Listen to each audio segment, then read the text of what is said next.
Class 6 এর বাচ্চার আঁকা একটা ছবি দেখার পর আমি রীতিমতো বাকরুদ্ধ, স্তম্ভিত। কেন বলছি এ কথা? কতটা কষ্টে কাতর হলে ক্লাস 6 এর একটা বাচ্চা এই ধরনের ছবি আঁকতে পারে এবং তার মস্তিষ্কে এই ধরনের কল্পনা সৃষ্টি হতে পারে। তার ছোট ভাইকে হারানোর বেদনা প্রকাশ করার ভাষা হতে পারে এরকম। আমার তো মনে হয় সৃষ্টিকর্তার আরশ পর্যন্ত কেঁপে উঠছে নিষ্পাপ এই শিশুরা যেভাবে মারা যাচ্ছে। বিএনপি সরকার এদেরকে প্রশ্রয় দিচ্ছে। এখনো পর্যন্ত টিকা কাণ্ডে যে মূল হোতারা দায়ী তাদেরকে গ্রেপ্তার না করে ভিআইপি প্রটোকল দিয়ে বাংলাদেশে রাখা হচ্ছে। রাষ্ট্র কি এতটাই পাষণ্ড হয়ে গেছে? রাষ্ট্রের ভিতর কি বিবেক, দয়া, মায়া কিচ্ছু নাই? সাধারণ কোমলমতি বাচ্চারা যেখানে মরছে, বাচ্চাদের কল্পনায় এক ধরনের পাশবিক অত্যাচারের চিত্র ফুটে উঠছে, সেই জায়গায় আপনারা শান্তিমতো ঘুমায় থাকেন কিভাবে? কিভাবে ডক্টর ইউনূসকে ভিআইপি প্রটোকল দেন?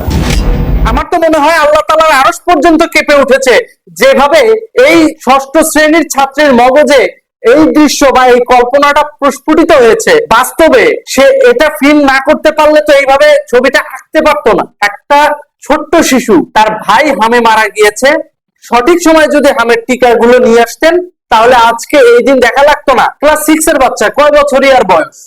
11 বছর বয়স হবে হাইস্ট। 11 বছর বয়সী একটা বাচ্চার কল্পনায় এই ধরনের চিত্রকর্ম ফুটে উঠেছে। তার মানে কতটা শোকাবহ সময় সে পার করছে, কতটা হৃদয় বিদারক কষ্ট নিয়ে সে দিন যাপন করছে, সেটা আর বুঝতে বাকি নাই। তারপরেও যদি বাংলাদেশের বর্তমান গভর্নমেন্ট মনে করে ডক্টর ইউনূসের ভিআইপি প্রটোকল সে রাখবে, তাহলে আমি বলবো ছোট্ট ওই কোমলমতি শিশুদের সাথে নিতান্তই বেইমানি করা হচ্ছে। আজকে ওই কন্যা শিশুটা তার ভাই হারানোর বেদনা থেকে এই চিত্রকর্ম এঁকেছে শুধুমাত্র মনের ভাব প্রকাশ করার জন্য, হৃদয়টা একটু হালকা করার জন্য।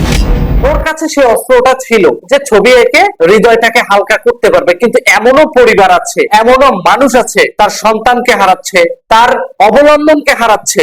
সর্বশেষ আমি একটা স্ট্যাটাস পড়েছি, সেখানে জানতে পেরেছি দেশের ভিটামাটি বিক্রি করে সন্তানকে বাঁচানোর জন্য ঢাকায় নিয়ে এসেছে পিতা, অথচ হামের প্রবল থাবায় সেই শিশুটিরও জীবন রক্ষা করা সম্ভব হয়নি। ওই পিতা তার ভিটামাটি বন্ধক দেওয়া টাকা দিয়েও সন্তানকে বাঁচাতে পারেন। কোন দেশে বসবাস করছি?